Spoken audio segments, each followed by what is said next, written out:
Indian என்று சொல்வோம், அந்த சொல்லில் பெருமிதம் கொள்வோம். தீங்கற்ற தேசம் படைக்க நம் கைகளை இணைத்துக் கொள்வோம்.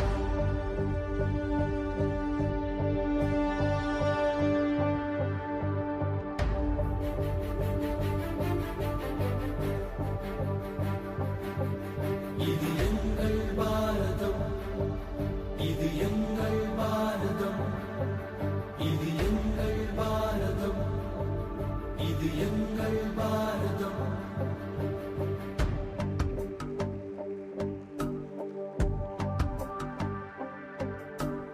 இந்தியன் என்று சொல்வோம், அந்த சொல்லில் பெருமிதம் கொள்வோம். தீங்கற்ற தேசம் படைக்க நம் கைகளை இணைத்துக் கொள்வோம். இந்தியன் என்று சொல்வோம், அந்த சொல்லில் பெருமிதம் கொள்வோம். தீங்கற்ற தேசம் படைக்க நம் கைகளை இணைத்துக் கொள்வோம். நம் மொழிகள் வேறாயினும் நாம் ஒரு தாய் மக்களே. நம் நிறங்கள் வேறாயினும் நம்மில் வேற்றுமை இல்லையே. நம் மொழிகள் வேறாயினும் நாம் ஒரு தாய் மக்கள்.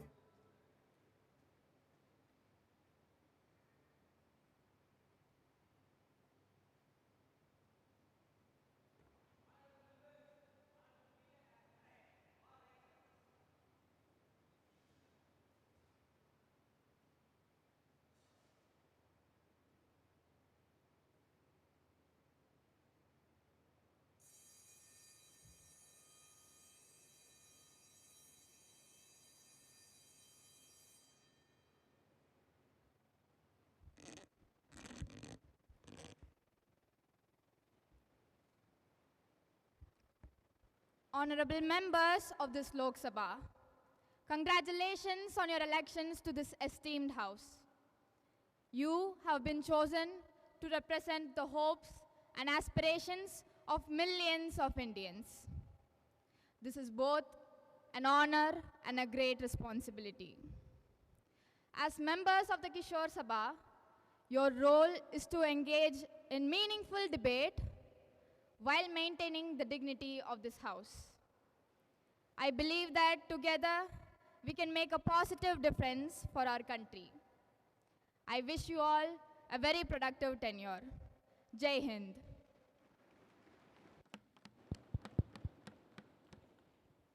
Now, I would like to call Prime Minister Shri Bala Santosh to address the gathering. Respected Speaker, Honorable Members of Parliament, distinguished guests, and most importantly, the dynamic and spirited young leaders of India.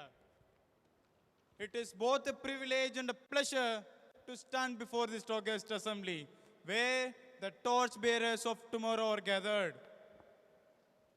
Youth Parliament, it is not just an event, it is a beacon of hope, a reminder that the future of our nation lies in capable hands and a testament to the power of our youth. As you engage in discussions, debates, deliberations, remember, every word you speak and every idea you present has the potential to contribute to the nation-building process. The issues you argue, you address, whether they pertain education, employment, technology, or social justice, are the very issues that are going to change the shape of our nation. Let this youth parliament show a testament that it is not alone secure. Let us all, with energy and innovation we bring, with togetherness and unity, we'll make it as a promised one too. The challenges before us can be many. It can be many. But I'm sure that with unity, we can overcome all. We can overcome all and build a better, brighter, and prosperous India. I wish you all have an inspiring and hopeful session. Jai Hind. Now, I would like to call Leader of Opposition, Sri Srihari, to address the gathering. Honorable Speaker, respected members of this House, and my fellow citizens of India, today I stand before you with deep humility and a great sense of responsibility as I address this House for the first time since the people of India have delivered their verdict in the elections. We respect the democratic process and the mandate that has been given to the ruling party. But we are equally mindful about the trust placed in us by millions who expect us to be their voices in this temple of democracy. My friend, we are here to strengthen democracy, not weaken it. The role of opposition is not to oppose just for the sake of opposition, but to constructively critique, to raise questions, to suggest alternatives, and to keep the government in check when it stays away from the principles of justice, equity, and fairness. At this moment, I'm reminded of the words of the great Dr. P.R. Ambedkar, who said, however good a constitution may be, if those who are implementing it are not good, it will prove to be bad. Therefore, our responsibilities are not just to uphold the laws and policies of this land, but to ensure that governance is accountable, transparent, and in service of people.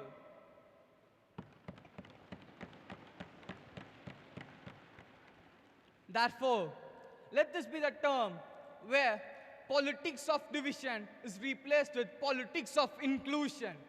Let this be the period where economic growth is not just measured in numbers, but with the very upliftment of every section of society. Let this be the era where the governance is not just about policies on paper, but with the very changes of ordinary citizens of India. I assure the people of India and this House that we as the opposition will always stand on the side of truth, justice, and values which are enshrined in our constitutions. We are here to serve, to question, to challenge, and above all, to ensure that India moves forward as a strong, united, and prosperous nation. Jai Hind. Member to take the oath or affirmation. Secretary General, please.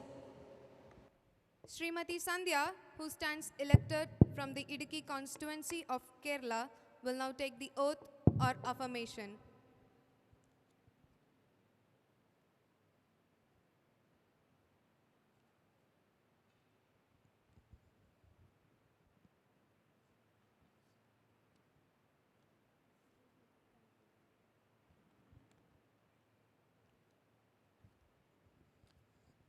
Madam, do you want to take oath or affirmation? In which language would you like to take the oath?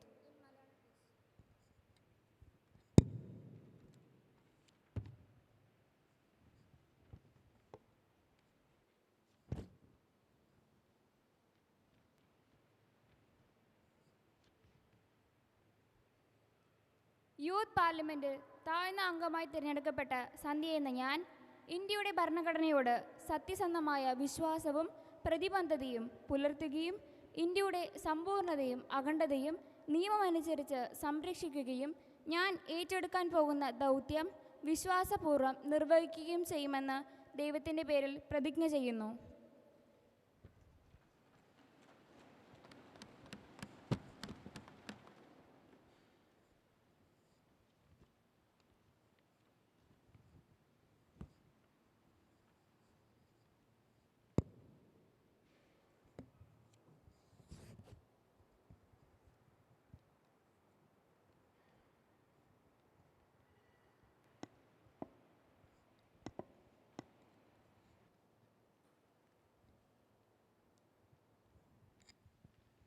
Sri Anish, who stands from Tirupur constituency of Tamil Nadu, will now take the oath or affirmation?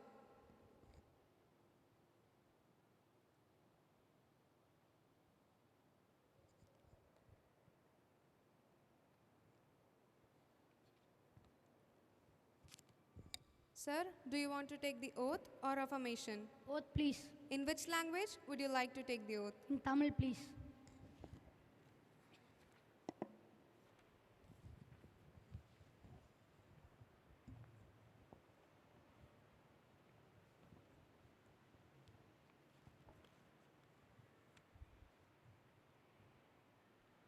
Anish ஆகிய நான் இளைஞர் பாராளுமன்றத்தின் கீழ்சபை உறுப்பினராக தேர்ந்தெடுக்கப்பட்ட பிறகு சட்டப்படி இந்திய அரசியலமைப்பின் மீது உண்மையான நம்பிக்கையும் விசுவாசத்தையும் கொண்டிருப்பேன். நாட்டின் இறையாண்மையையும் ஒருமைப்பாட்டையும் நிலைநிறுத்துவேன். எல்லாம் வல்ல இறைவனின் அருளால் இந்திய திருநாட்டில் நான் ஆற்றவிருக்கும் கடமைகளை கண்ணியம் தவறாது நேர்மையான முறையில் நிறைவேற்றுவேன் என்று உறுதியளிக்கிறேன்.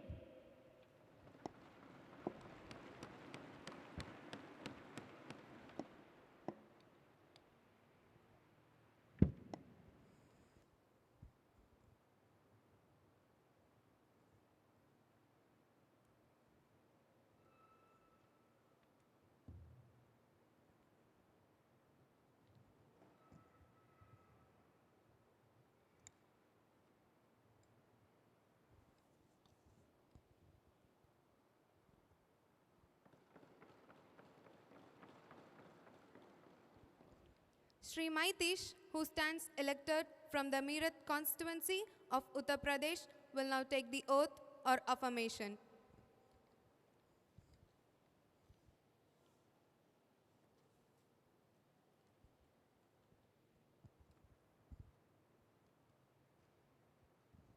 Sir, do you want to take the oath or affirmation? Oath, please. In which language would you like to take the oath? In Hindi, please.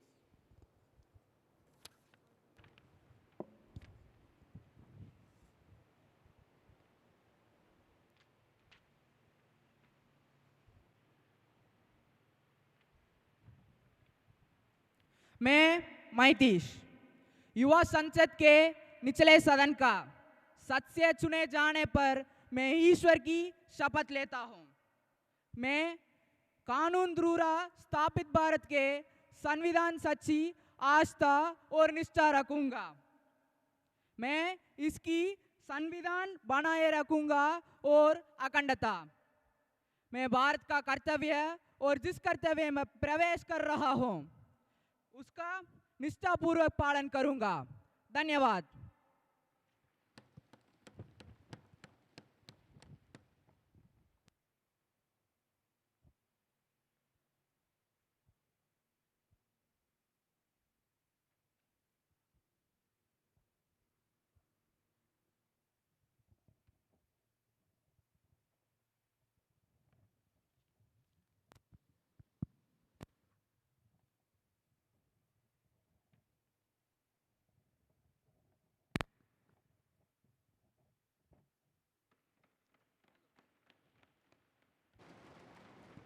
Prime Minister to introduce the new ministers. Madam Speaker, I seek pleasure in introducing to you and through you to this House the new ministers. Shri Kalai Selvan, Minister of Defence. Shri Darshan, Minister of Parliamentary Affairs.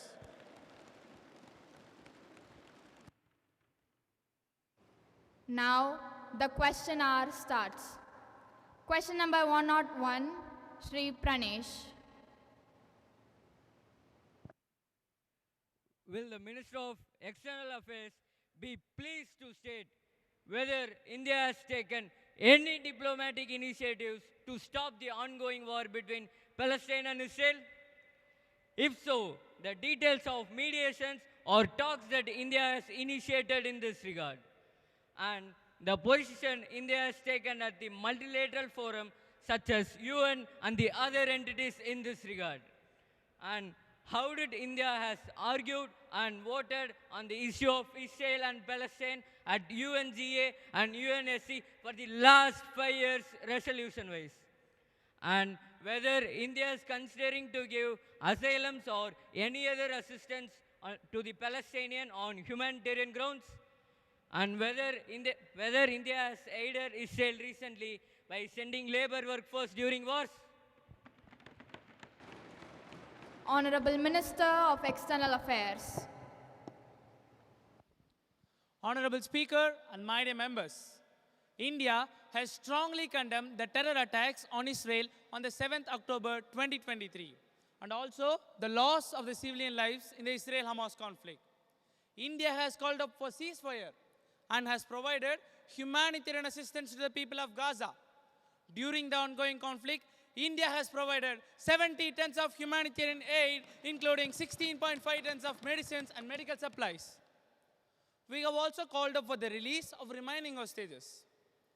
We remain concerned about the diminishing security situation and have called for restraint and de-escalation of the conflict through dialogue and diplomacy.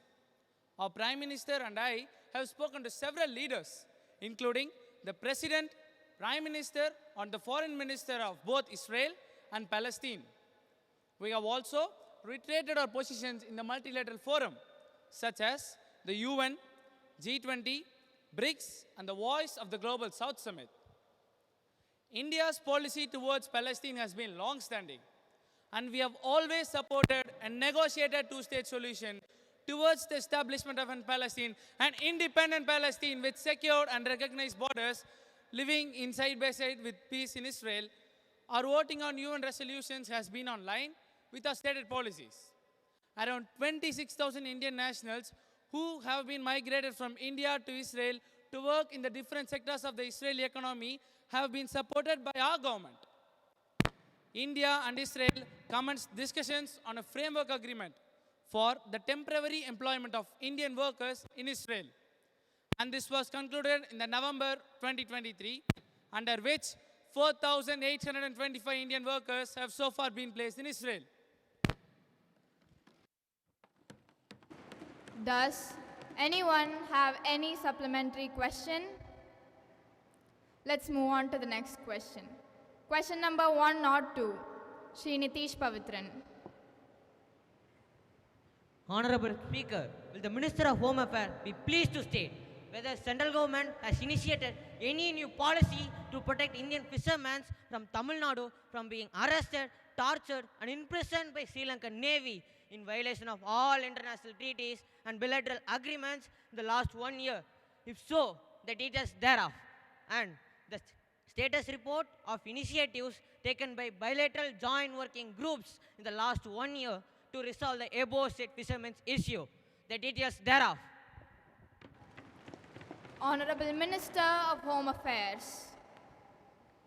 Honorable Speaker and members, Indian fishermen are arrested from time to time by the Sri Lankan authorities for allegedly crossing the international maritime boundary line and fishing in Sri Lankan waters. Government of India attaches highest priority to the safety, security and welfare of Indian fishermen and raises the issue with the Sri Lankan leadership regularly. In July 2023, in the interaction between our Prime Minister and the President of Sri Lanka during the latter's official visit to India, issues related to livelihood of fishermen were discussed and it was agreed to proceed with a humane approach. Further, the External Affairs Minister, during his recent visit to Sri Lanka on 28th June 2024, discussed this issue with the Sri Lankan leadership. During interactions, it has been stressed that both the sides should ensure that there is no use of force under any circumstances and that the issue be dealt with a humanitarian approach. The joint working groups discussed all relevant fisheries issues in detail, including the concerns related to the fishermen and their fishing boats. Does anyone have any supplementary question? Madam Speaker, dear notice that Opposition MP Shyamala is violating the protocol of the Parliament. Srimati Shyamala, kindly follow the parliamentary protocols. Let's move on to the next question. Question number 103.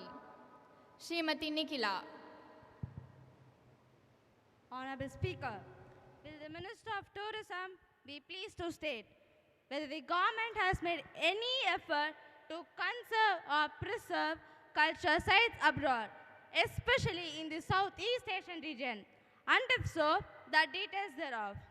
Whether the government has faced any challenges or obstacles implementing these preservation projects abroad, and if so, the details thereof. Remedial actions must be taken in this regard. Lastly, whether there are any long-term maintenance and sustainability plans in place for cultural sites that India has helped to conserve or preserve abroad, and if so, the details thereof.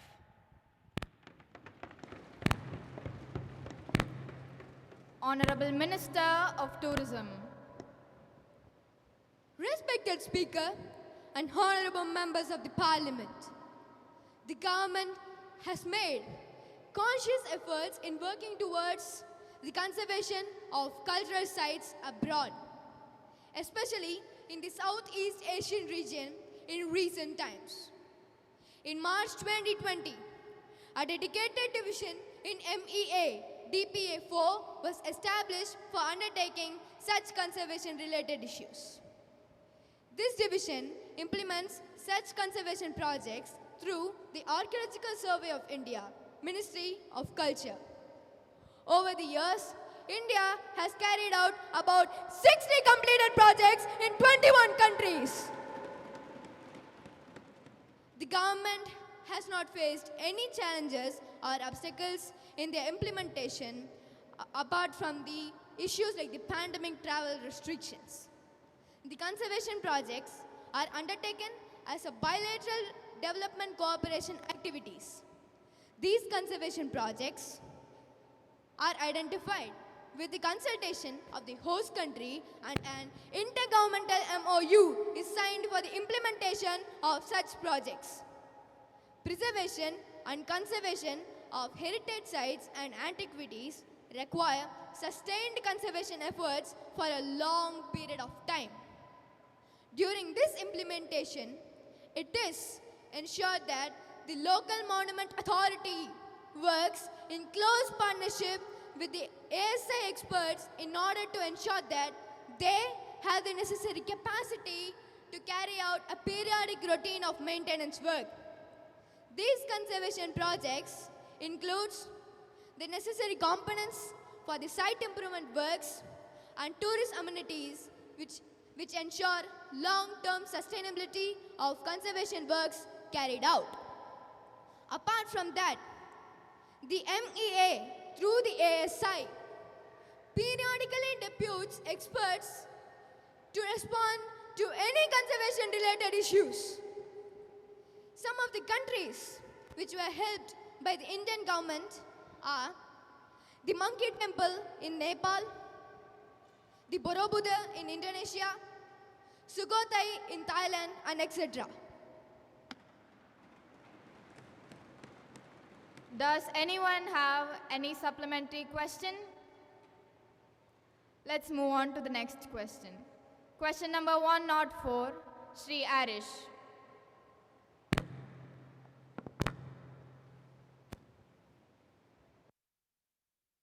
Madam Speaker, I rise today to address the critical issue of unemployment in our country.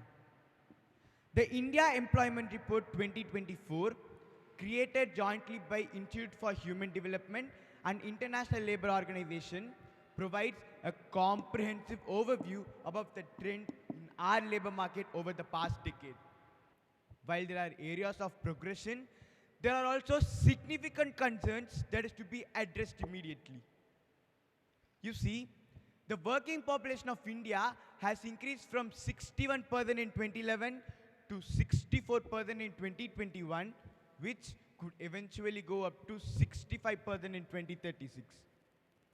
This increase in working class population presents both an opportunity and a challenge. Madam Speaker, question hour is only for asking questions, not for the discussion.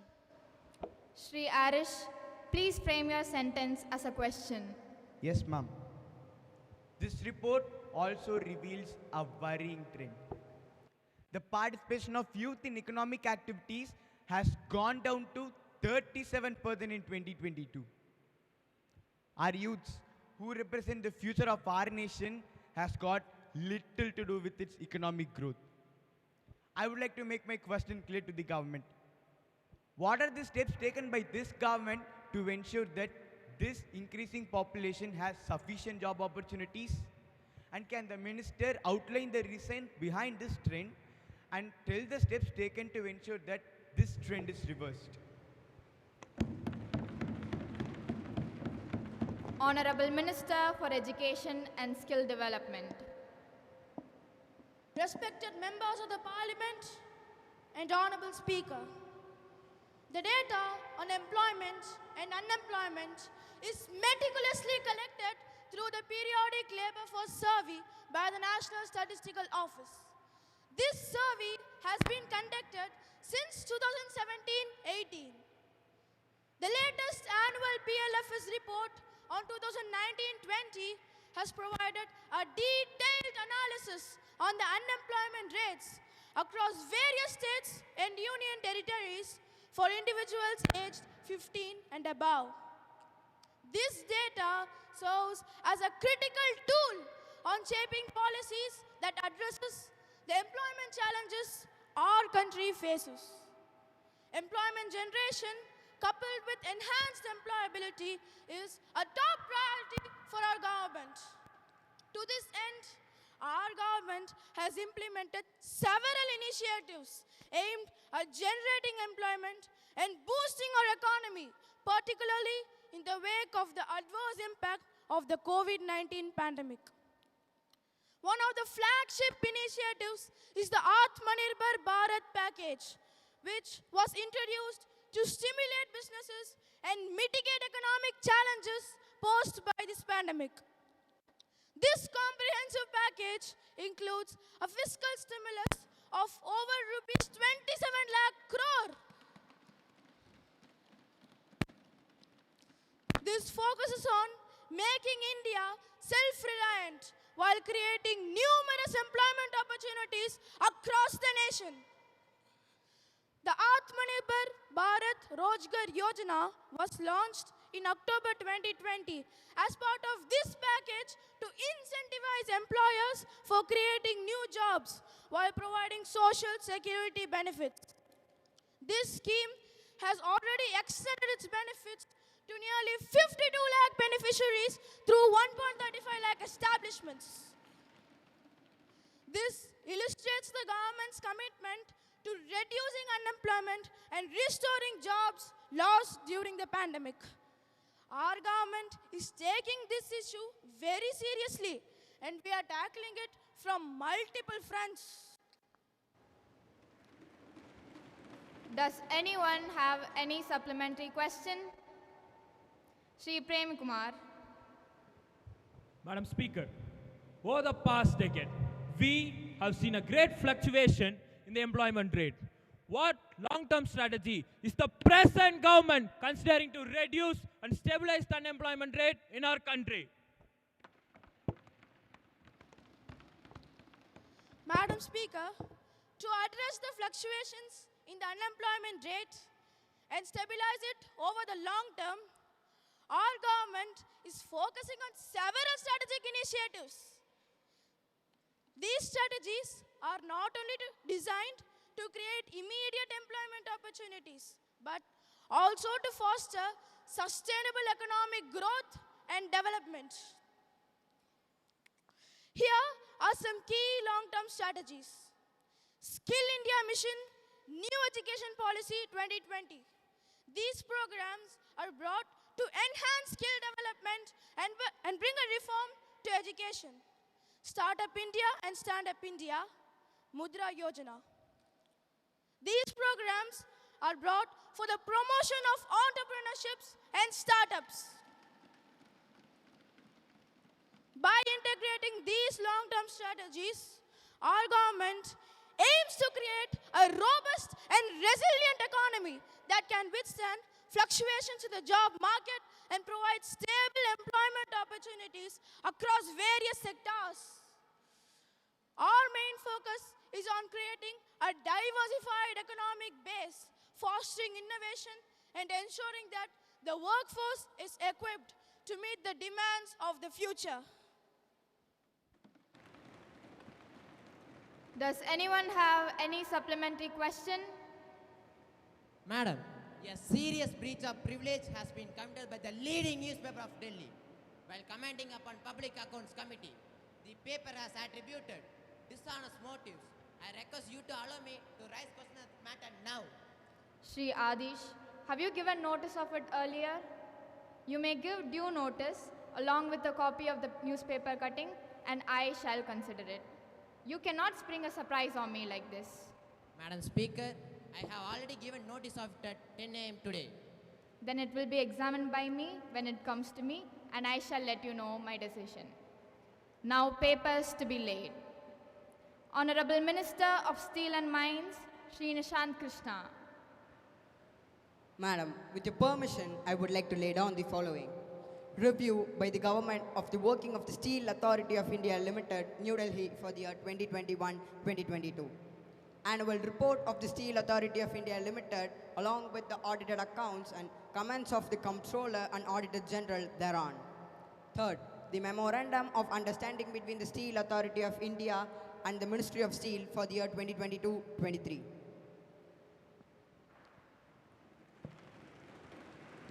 Honorable Minister for Renewable Energy, Shri Soundar.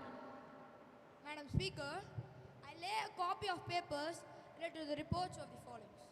First, identification of industrial sector promising for commercialization of solar energy.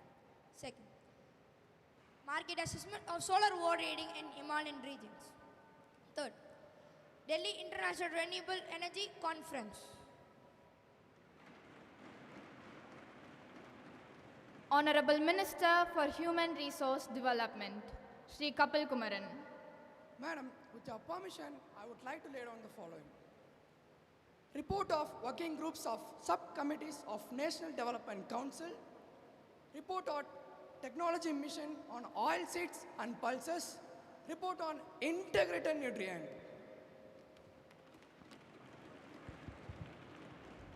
Secretary to report message from the upper chamber of the Youth Parliament.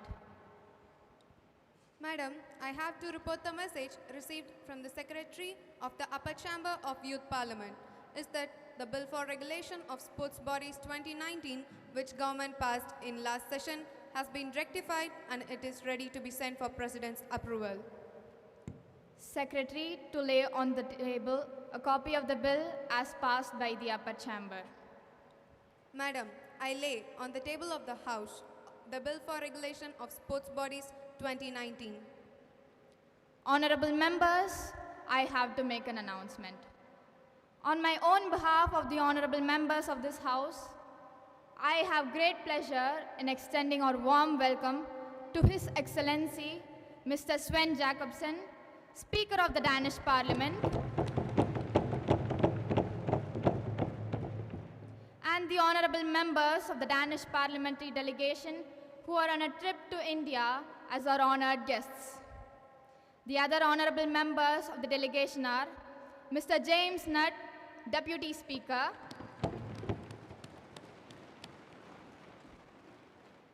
and Mr. Paulson, also Deputy Speaker.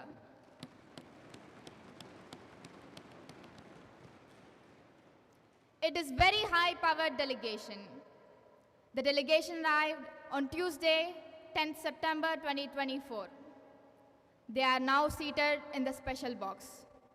We wish them a very happy and fruitful stay in our country. We also convey our best regards to Her Majesty, the Queen of Denmark, the Danish Parliament, the Prime Minister, the government, and the friendly people of Denmark. Now let's take up the calling attention motion. Shri Srihari, please call the attention of the Minister. Madam Speaker, I beg to call the attention of Prime Minister on the delaying issue of census. Yes, Mr. Minister, please. Honorable Speaker, respected colleagues, today I rise to address a matter of significant concern. the delay and potential consequences of not taking census in India. The census is more than just a statistical data. It is the foundation upon which our policies, planning, and resource allocations are built.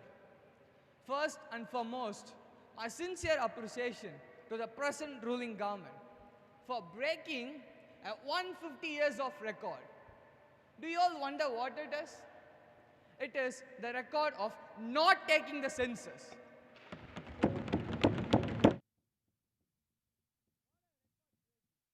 Your government should be ashamed for making this kind of record. Does any one of you in this house know the value of taking census? Let me tell you, the census is not just about to know the population count of India. The census is indispensable in areas of making informed decision, in the areas of health, education, employment, and infrastructure. Therefore, I urge the government to take census. Take census. Only if it is taken, we can make India to move forward in the path of development.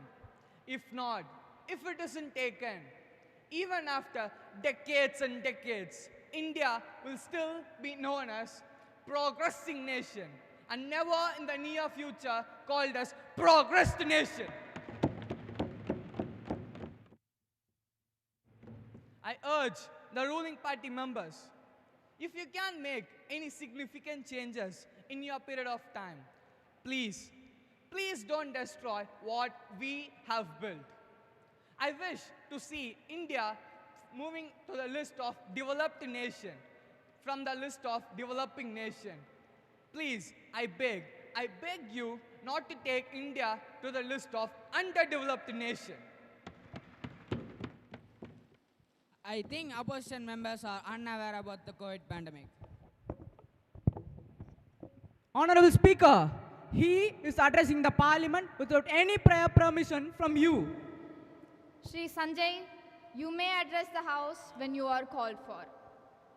Prime Minister to answer the question of the opposition.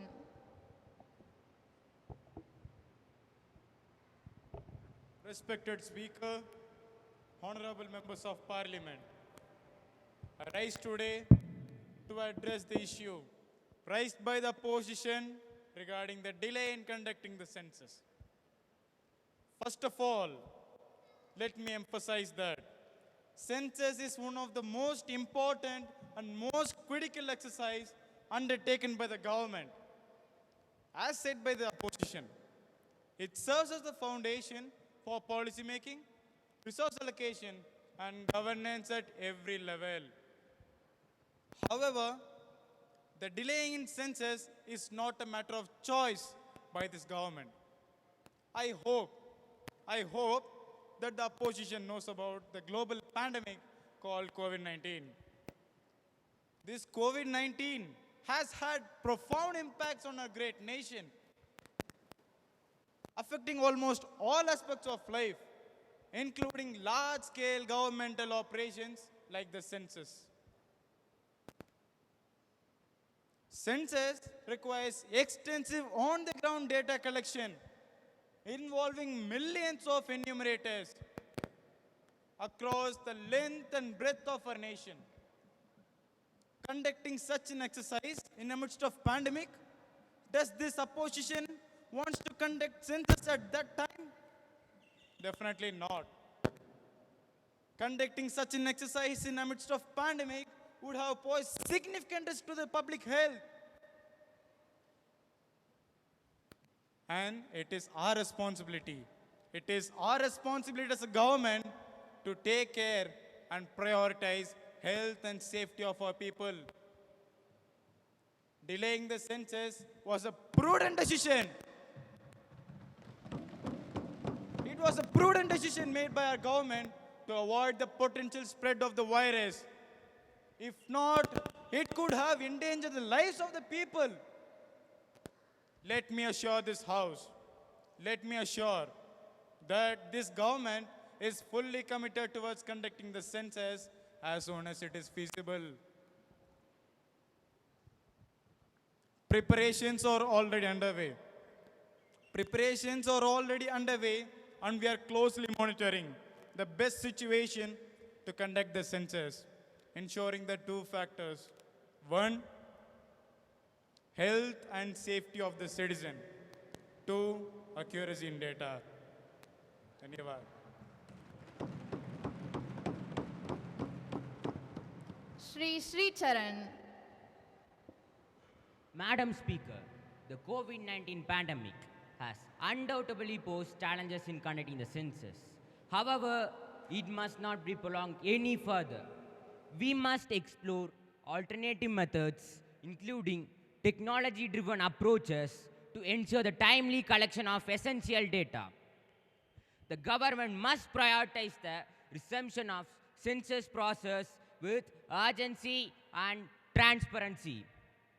The lack of updated census data has delayed at least 15 other vital data sets related to health, demography, and economy. In addition,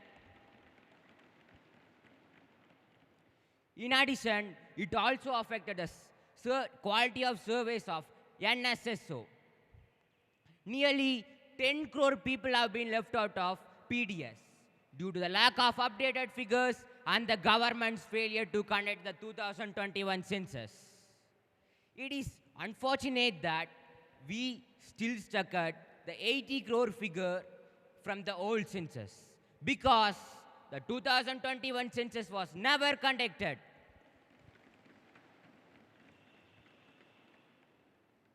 According to our laws, National Food Security Act, 50% from urban, 75% population from rural must be covered under PDS.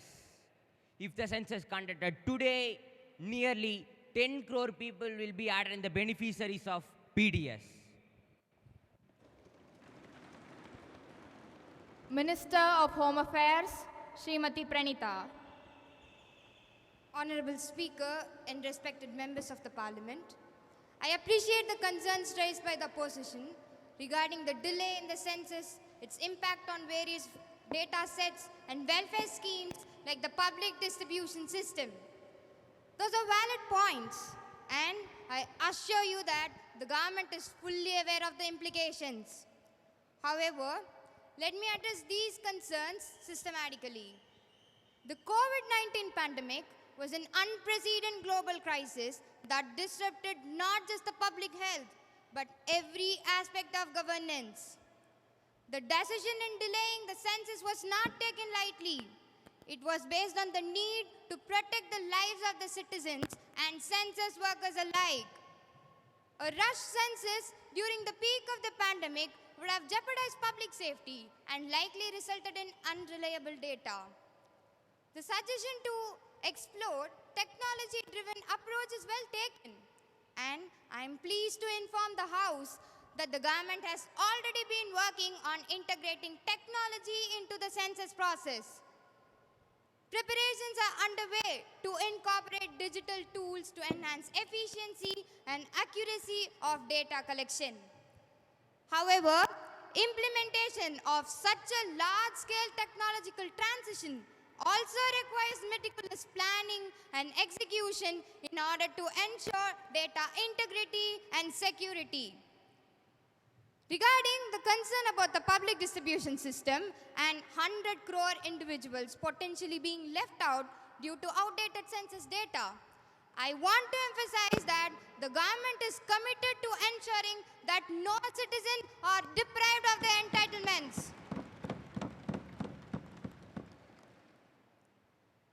The current allocation under the public distribution system is based on the best available data, and the government has been working continuously to identify and include those in need, even in the absence of later census. Various states have been empowered in issuing additional ration cards, and the central government has provided additional food grains through the schemes like Pradhan Mantri Garib Kalyan Anna Yojana during the pandemic in order to ensure food security for all. While the delay in the census has presented challenges, the government has been working to take steps to ensure that there is no The government has been taking steps to mitigate various vital data sets and welfare schemes. The health and the safety of our citizens, coupled with the need for data accuracy, have driven our decisions thus far. We remain committed to taking the census at the earliest possible time, with the focus on ensuring that the process is safe, accurate, and inclusive. Honorable Speaker, do you notice that Government MP Dabasha is violating the protocol of the Parliament? Srimati Dabasya, kindly follow the protocols of the Parliament. Next, Srimati Bhavanisha to call the attention of the Minister. Madam, I like to call the attention of the Finance Minister on the imbalanced budget allocation of India. Honorable Speaker, I rise today in deep concern about the recently tabled budget. This government claims this budget is for growth, but it seems it strangles the very backbone of a nation, the middle class and the poor, who together constitute over 90% of our population. First, let's address the elephant in the room, the indirect tax. It is regressive when 65% of our tax collection comes from indirect tax, which means the billionaire pays the same as the daily wage labor. And now our salaried middle class is shouldering 55% of direct income tax burden, while our rich corporates contribute only 45%. Why is this government placing the financial mismanagement on the hard-working citizens? They are not only taxed more, but their savings are squeezed with induction benefits and short-term capital gain taxes. How can the government justify this betrayal to the middle class? Finance Minister to answer the question of the opposition. Madam Speaker and members, the opposition's claims are not only exaggerated but misinformed. First, let's talk about taxation. Yes, indirect taxes make up a significant portion of revenue, but this is because indirect taxes allows us to reach sectors that contribute less under direct taxation. The goods and services tax are essential for broad revenue collection, which allows us to fund welfare schemes, infrastructure, and defense. Regarding the burden on the middle class, our government has taken numerous steps to reduce the taxation pressures, including raise in tax exemption limit and introduction of tax slabs that benefit a majority of the salaried class. Additionally, our initiatives like Pradhan Mantri Gati Shakti and Pradhan Mantri Mudra Yojana are directly designed to create jobs, fuel entrepreneurship, and drive growth that benefit a majority of the middle class and poor alike.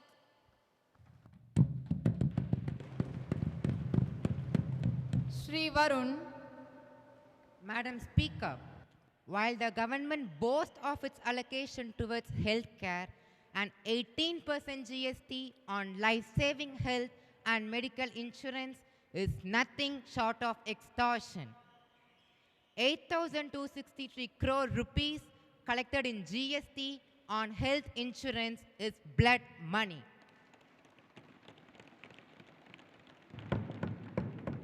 Why hasn't this been revoked? And despite mounting security threats from China and Pakistan, our defense budget has been slashed by 2,000 crore rupees. How does the government plan to modernize our military with an allocation of just 1.9% of GDP, the lowest since 1960? Where is the focus on national security? We ask, who is this budget for? It appears to save the government seat, not the future of this country. Srimati Dabasya. Madam Speaker, the GST on insurance ensures that we are able to make healthcare services sustainable in long run. The funds collected are reinvested in the public healthcare system, which has seen unprecedented improvement in accessibility and quality under this government. The Ayushman Bharat scheme, for example, has given free medical treatment for over 50 crore people.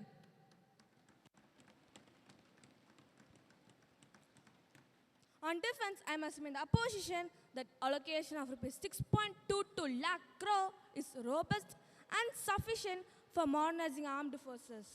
Despite having global economic challenges, we have prioritized the critical defense need. Our focus has been self-reliant in defense manufacturing, which is reflected in our emphasis in indigenous projects under Atmanirbhar Bharat. Our efforts are strengthening national security and positioning India as a global leader in defense manufacturing. This budget is for a stronger and self-reliant India. Next, Srimati Ritika to call the attention of the Minister.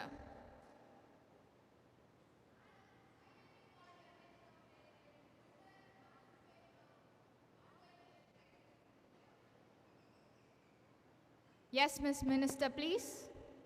Honorable Speaker, members of the House, today I stand before you all to address the critical situation that we are facing. The central government has already projected a power peak demand of 220 gigawatts by 2027. Yet, this government is inefficient to meet this demand. Where are this government going to develop our nation?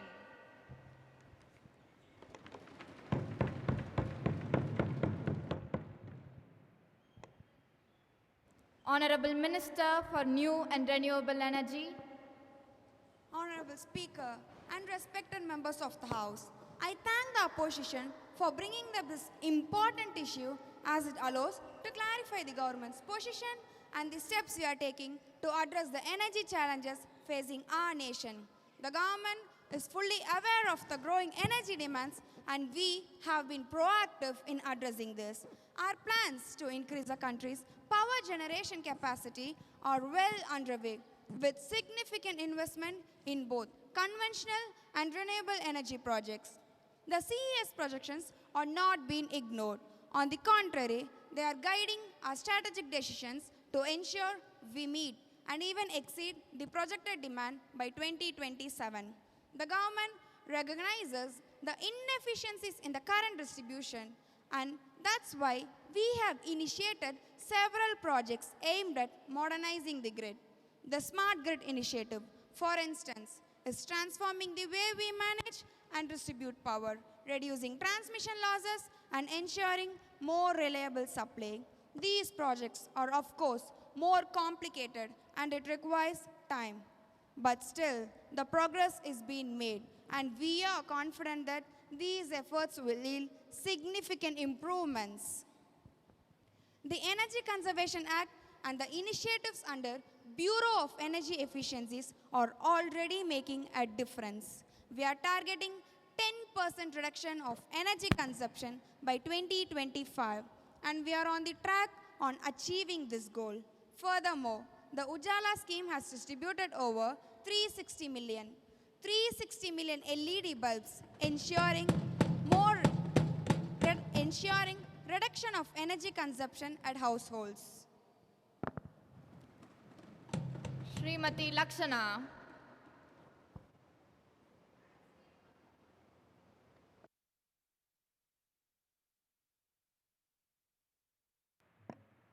Madam Speaker, the government's slow transition to renewable energy source is another major concern. Despite setting ambitious targets, the reality is that India still relies heavily on fossil fuels. This over-reliance not only contributes to climate change, but also exacerbates the energy crisis by making our energy supply vulnerable to global fuel price fluctuations. The government has failed to adequately invest in and promote renewable energy, leaving us lagging behind other nations in this critical area. While we appreciate the efforts to promote biofuels and flex fuel vehicles, the government's approach has been inconsistent and lacks urgency. While we appreciate the efforts to promote biofuels and flex fuel vehicles, the government's approach has been inconsistent. Minister's recent appeal to reduce GST on flex fuel vehicles is the step to the right direction. But why did it take so long? And why is the government only now considering these measures when the need has been apparent for years? Sri Rupinath. Madam Speaker, the transition to the renewable energy is the top priority for this government. We have set ambitious target to increase renewable energy capacity to 450 gigawatts by 2030. While process has studied, the shift from fossil fuel to renewable energy is the complex and gradual process. We are committed to secure India's energy future without being constrained. The government commitments to reduce the dependence on fossil fuel is the evident push for flex fuel and biofuel vehicles. In recent interview, our union minister proposed to reduce GST on flex fuel vehicle in its commitments to reduce the dependence on fossil fuel vehicles. The government is not only aware of the challenges, but actively addressing them to a comprehensive and forward-looking strategy. We are committed to secure India's energy future. The measures we have put in will ensure the nation continues growth and prosper without being constrained by energy shortage. Next, Srimati Sivasoundarya to call the attention of the Minister. Madam Speaker, I rise today to express my grave concern regarding the evolving geopolitical dynamics in our neighborhood, particularly in Bangladesh. For years, India has maintained a strategic partnership with Bangladesh, which has been crucial for our regional security, economic cooperation, and counter-terrorism efforts. With the rising influence of China in Bangladesh and latest increasing tilt towards Beijing, what specific measure has the government taken to ensure that our strategic interests are not compromised? The political instability in Bangladesh has already started affecting our long-standing relation. How does our government plan to address the growing anti-India sentiment in Bangladesh, especially in the wake of controversial election endorsed by our government?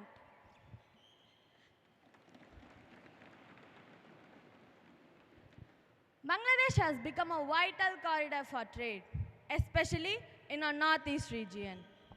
Given the current unrest, what step is the government has taken to ensure that these crucial connections remain intact and that our investments in Bangladesh are protected?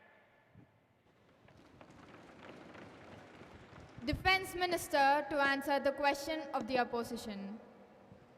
Madam Speaker, I thank the honorable member for raising the critical question regarding our relationship. Let me assure this House that the government is fully aware of the growing geopolitical situation in our neighborhood. The government is also engaged with high-level discussions with the leadership in Bangladesh to ensure that the mutual cooperation in areas of economic development and security and regional stability. The government is also addressing the issues related to anti-India sentiments. We are in constant dialogue with the authorities in Bangladesh to ensure that the trade routes and infrastructure projects are not being affected. Srimati Rakshita Sri.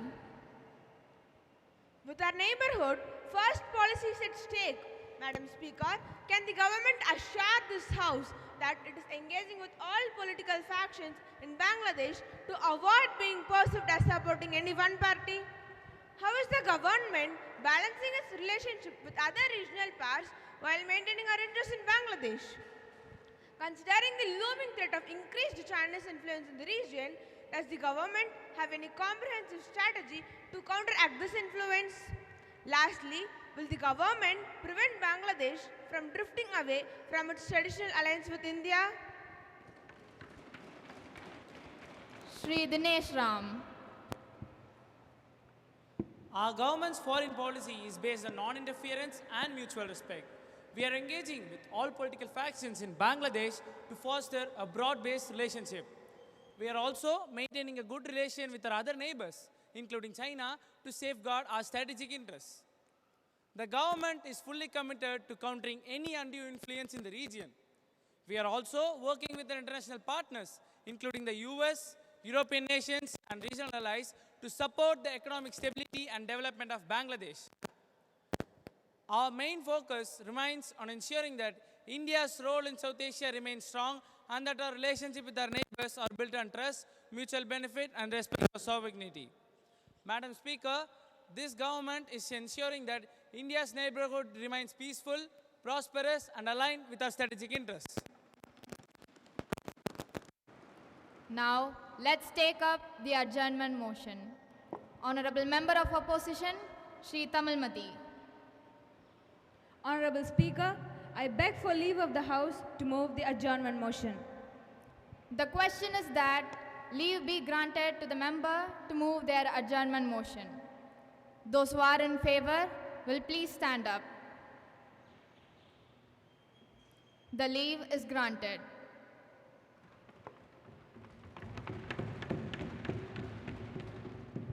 Honorable Speaker, I stand here today to highlight a critical issue that strikes at the very foundation of our nation's federal structure, fiscal federalism.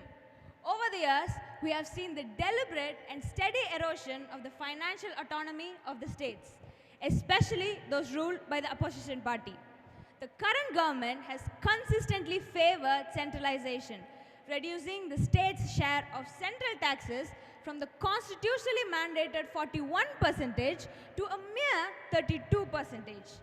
This subversion of fiscal federalism not only undermines state governance, but weakens democracy.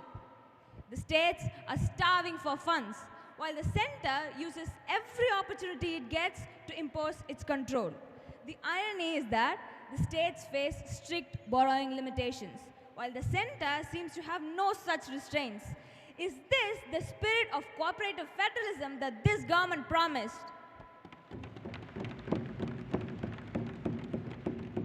Moreover, the misuse of central agencies, labeling opposition politicians as corrupt to suppress dissent, has further aggravated the situation.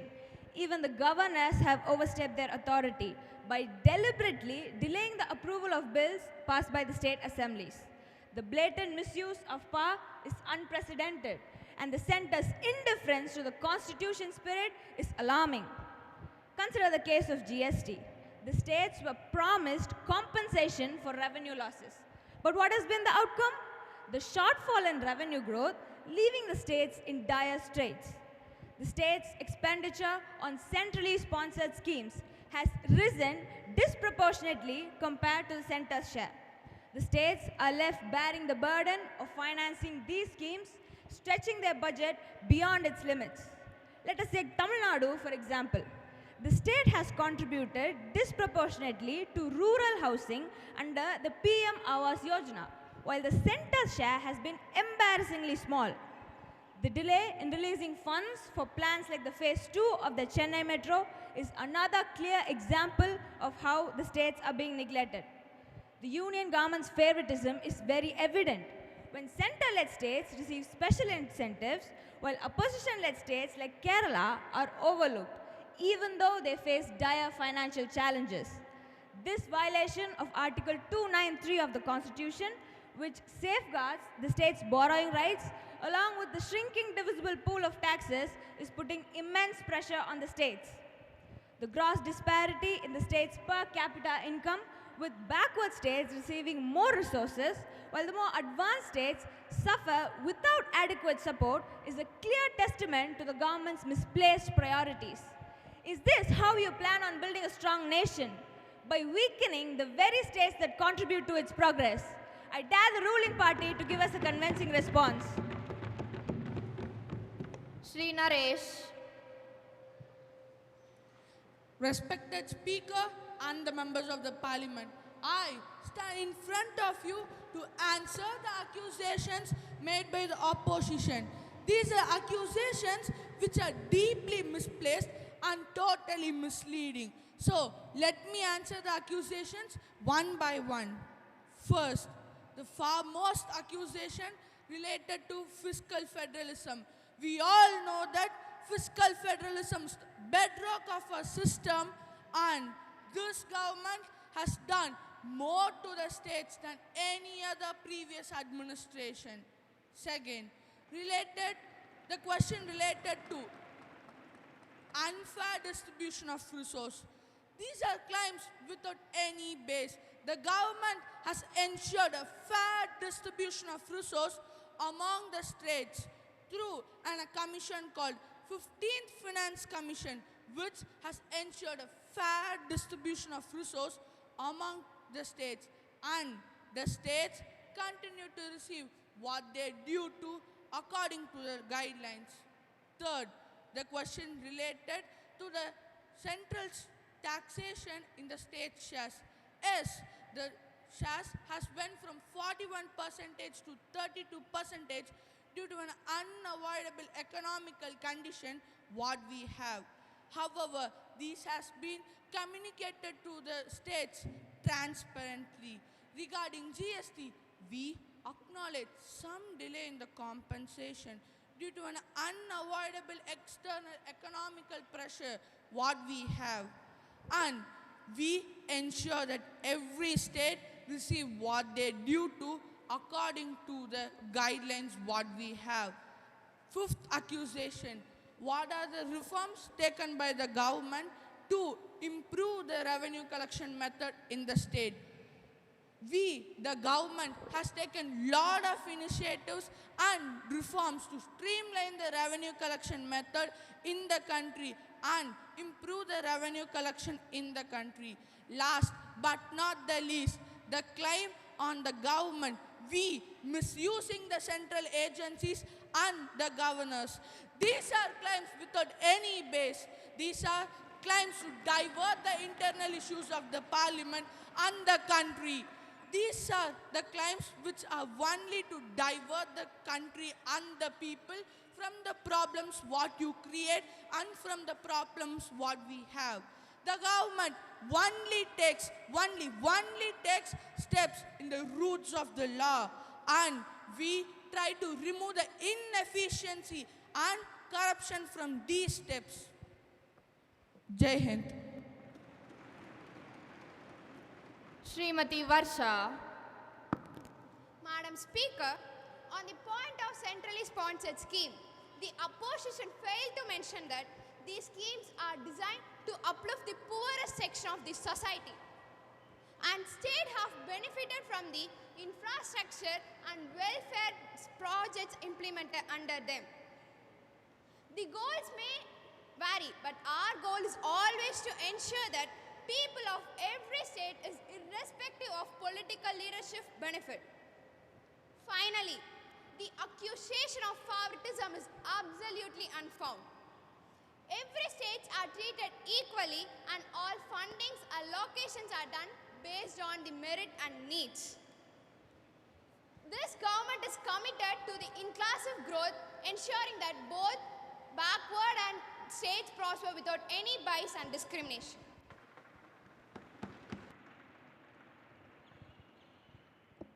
Honorable Member of Opposition, Sri Arish.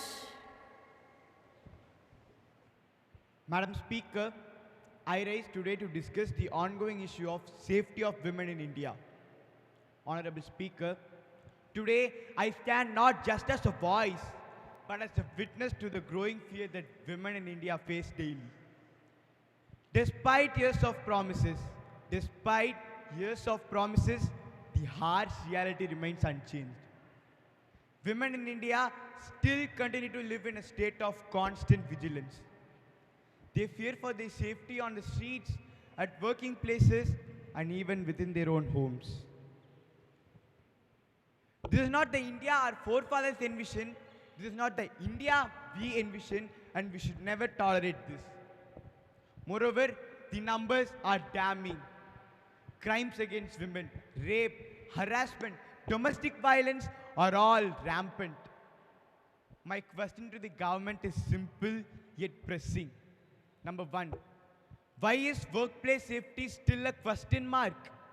As said earlier, the working population of India is increasing and women contribute to a significant part in it. Despite this, there are no strict laws enforced. How many more cases of harassment should surface before real action is taken? Number 2, why is justice system indifferent? You see, women are losing faith in the justice system that is supposed to protect them. What are the measures taken by this government to ensure that justice is swift and effective in these cases? Number 3, why is the public infrastructure failing? Where are the well-lit streets, reliable transport and surveillance cameras as promised? Remember, words without action are meaningless. Number 4, why are rural women forgotten?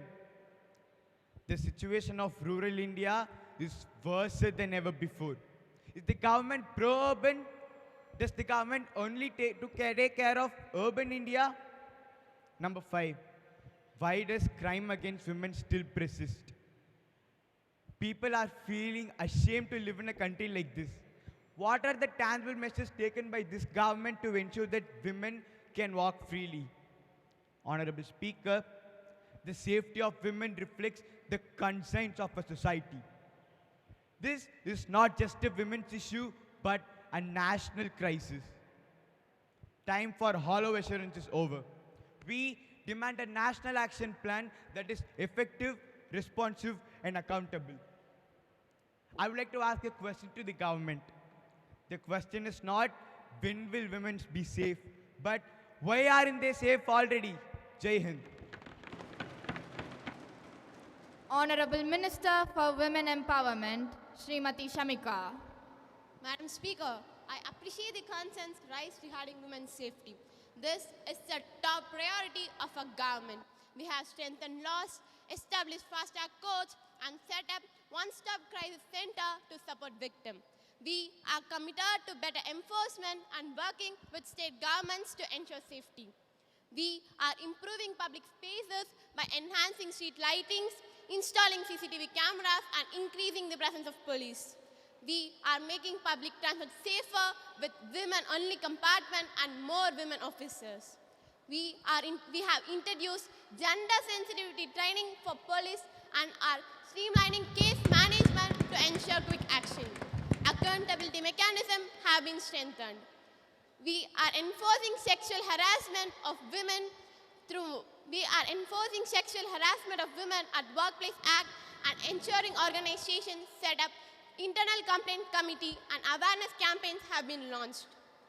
We are enhancing rural people through mobile legal aid clinics, partnership with NGO, and increasing the healthcare facilities of rural people.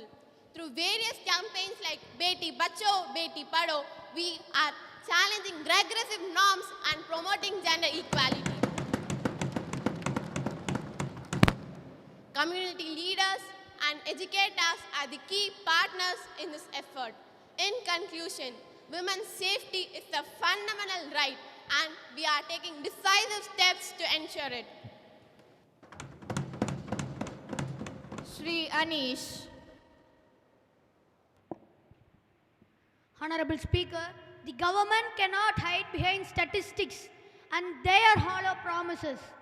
Women in this country still suffer and fear for their safety. People of Kolkata are protesting in the streets for the rights of a doctor. Where are the National Action Plan on women's safety?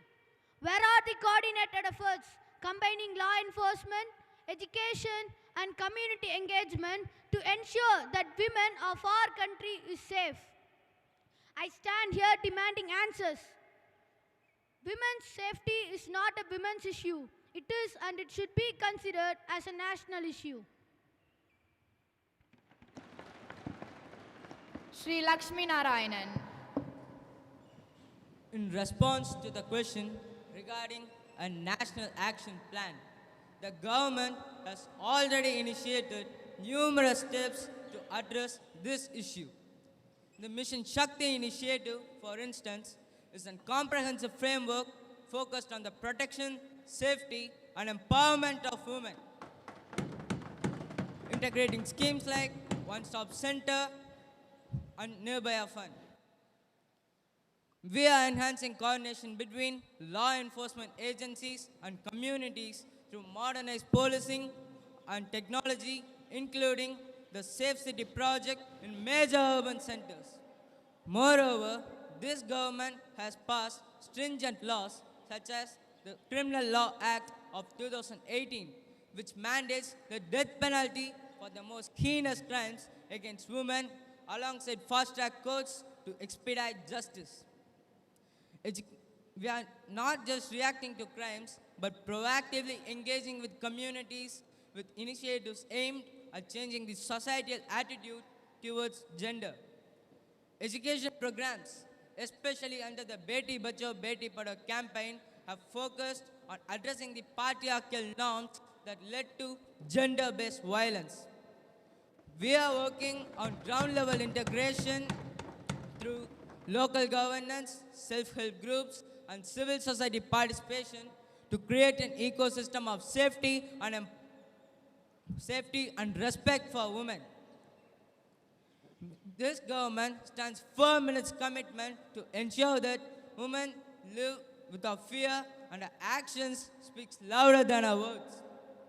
We welcome any constructive feedback and stand ready to work collectively to achieve the shared goal of a safer and more equal society.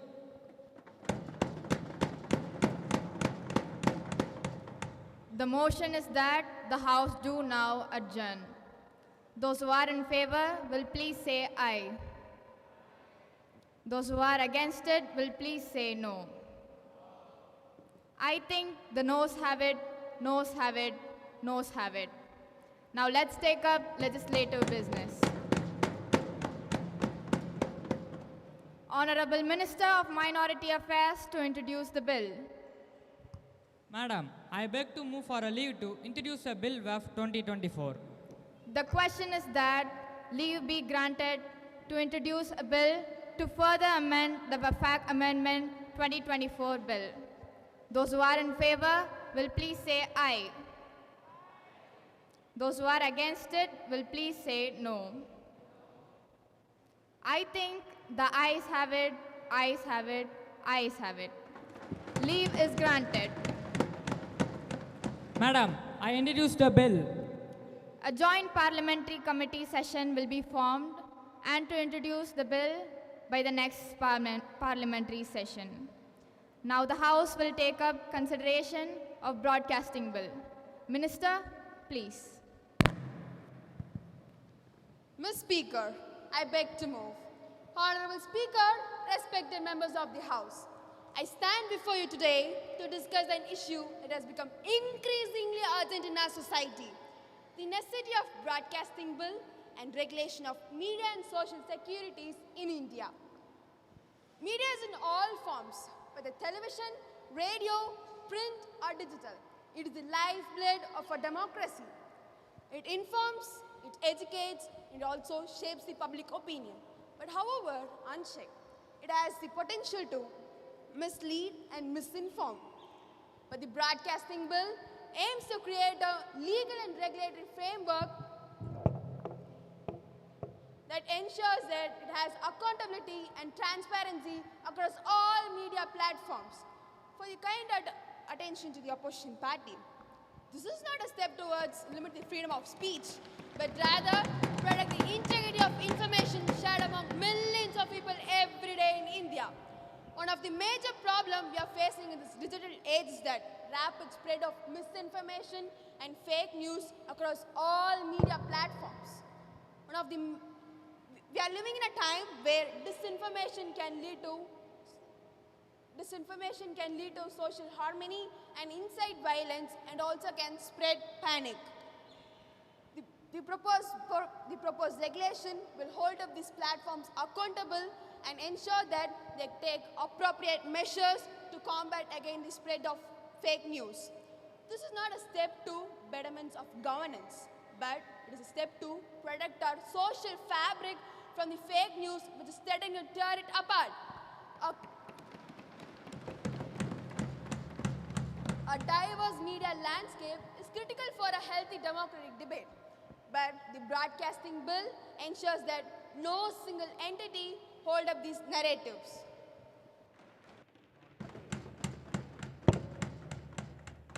Ma'am, I am confident that all the honorable members of this House, irrespective of party affiliation, will welcome this bill wholeheartedly. With these words, I now move that the broadcasting bill be taken for consideration. Motion moved that the bill is provided for the introduction of an effective and efficient system of regulation of digital medias be taken into consideration. Shri Prem Kumar. Honorable Minister, you emphasize the need for new broadcasting bill to ensure the accountability of media. But does this risk the freedom of media? How can the government ensure that the media will not be silenced under this regulation? Shri Nagulan. Thank you for this important question, Honorable Member. Let me assure you and the esteemed House that the broadcasting bill is to protect and not to infringe upon the freedom of the press. Media is and must remain the fourth pillar of democracy. This bill establishes clear guidelines on ethical journalism, ensuring that media houses adhere to professional standards while maintaining their independence. This bill focuses on enhancing transparency and ensuring that news and information are presented in a balanced and fact-based manner. It is not about controlling content, but it is about creating accountability mechanism to prevent misuse of media platforms for disinformation, sensationalism, or misuse of political and corporate influence. We will also establish an independent regulatory authority that is not under the control of political party. This regulation remains unfair and impartial, which runs successful and impartial.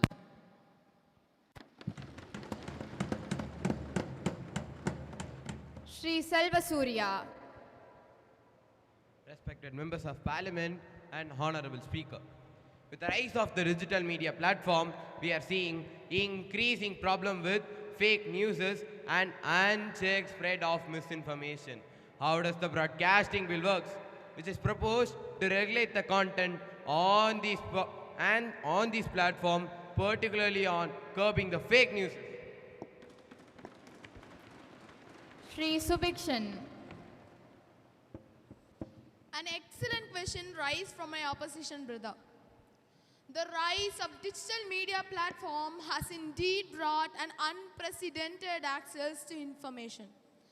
This had also brought an unprecedented access to information and floodgates to misinformation and fake news. The broadcasting bill proposes specific provisions to hold digital media platform accountable for the content they host and disseminate. Firstly, these platforms will be required to have a fact-checking mechanism where it is ensured that the information sent through it are accurate.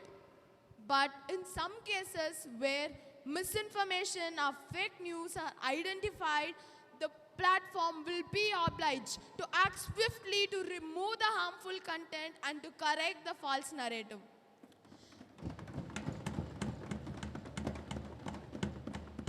The bill imposes penalty on the platform, ensuring that they prioritize truthful reporting.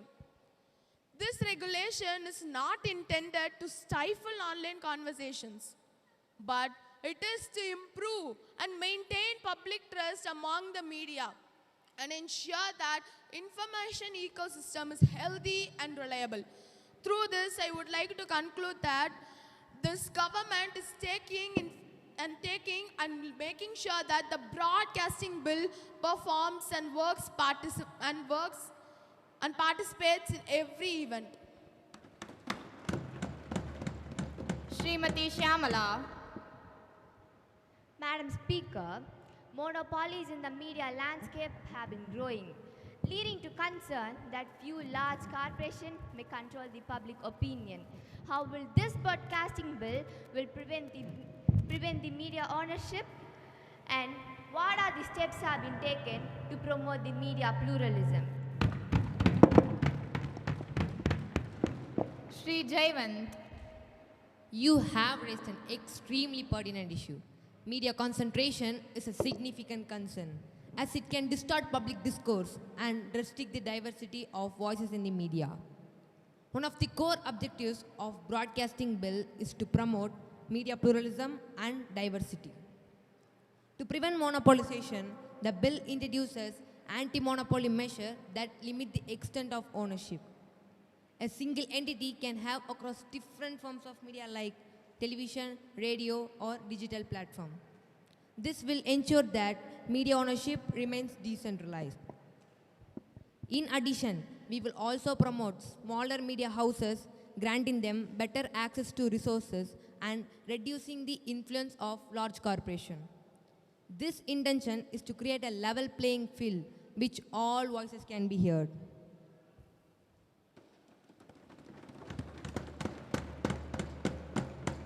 Srimati Yashika Selvi.